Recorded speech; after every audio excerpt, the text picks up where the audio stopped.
Hello, ladies and gentlemen, all the crypto traders out there. Welcome to the Coin of the Week, brought to you by Crypto Traders Pro. I am Kurt. I'm here with Matthew to talk about the Coin of the Week, which this week is Monero, my favorite coin. Fundamentally, it's my favorite coin because it is the only truly anonymous coin. It's the only one that has private send features, private wallets, ring CT, ring signatures, Kovri integration, and the reason it is the coin of the week this week is not just because of the chart, but also because of the Monero V fork. Monero V has made its way onto the scene based on an assumption that Monero has no supply cap. It has a functional supply cap of about 15 million coins, but Monero V wants to create a hard-coded cap.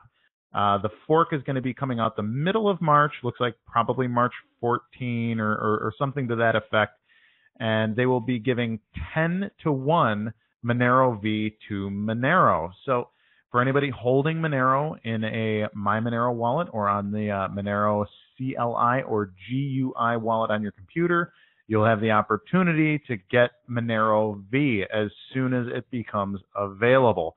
So lots of people are hot on it. Monero is a popular coin, but it's not a huge coin.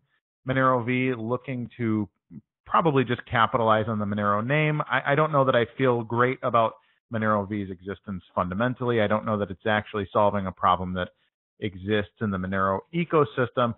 But there are people who love these airdrops, and they're very excited about it. So we're expecting a big push up the charts. I think we're already starting to see it a little bit on the charts, but it's going to be probably a better climber than most over the next 2 weeks based on people who are buying the hype and want their quote-unquote free Monero V from XMR. So, Matt, I will pass to you. You can talk to us about what you think of the charts.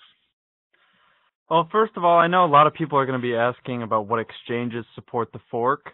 Some people like to just hold their coins on Bittrex, Binance, and sometimes they do support the fork, but it is important to take into consideration that there's no statements that have been made yet about these exchanges supporting the fork. Yep. So you're going to need to have it directly in the Monero wallet if you want to get this as of right now. But generally, if these exchanges do decide to credit you for holding Monero, that's pretty close to the actual date of the fork. And if that does happen, I would expect even a further increase in price.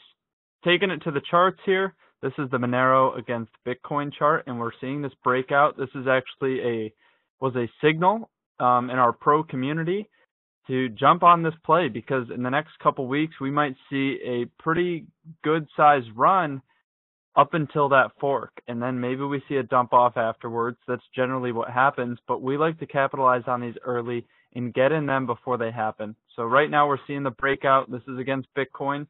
Bitcoin's also been kind of creeping up to that $11,000 mark lately, and Monero's catching up to it. That's why it's increasing in Bitcoin value. So we know if it's increasing in Bitcoin value and Bitcoin's going up in price, that means the USD value is going to be going up as well. Now, I actually prefer to trade against USD. If I was going to get in this, it'd be on Bitfinex, which means I wouldn't actually own the coins. It'd be on margin, and I wouldn't be able to get the fork, but I'd be able to get the profits from the price running up into the fork. And I don't really care about getting the fork or not. I think if you're a Monero holder, then yeah, take advantage. You might as well get the free coins. But if you're just looking to trade the volatility and trade the upside move, then I would definitely jump in. Just be aware that once it starts getting so far overextended and starts going up too fast, you got to assess your risk and make sure you aren't just blindly jumping in. I prefer USD, but the BTC chart looks like it's actually going to head to all-time highs. It's getting really close here. There is going to be some resistance coming up along this level where there's been previous all-time highs, and maybe in here as well. But this is where it looks like it's headed. We're looking for that volume to come in. I'm sure we're going to have it closer to the fork. It's still a couple, 2 weeks away? About 2 So we weeks, got some time. Yep, 12 days. So we do have some time. There's plenty of room to run. So this is why it's our coin of the week. It's one to keep an eye on. So this is our coin of the week for the beginning of March. Let us know what you think in the comments below. And let us know if you're going to end up playing Monero and if you're able to profit off of it in the coming weeks. We'll see you next week.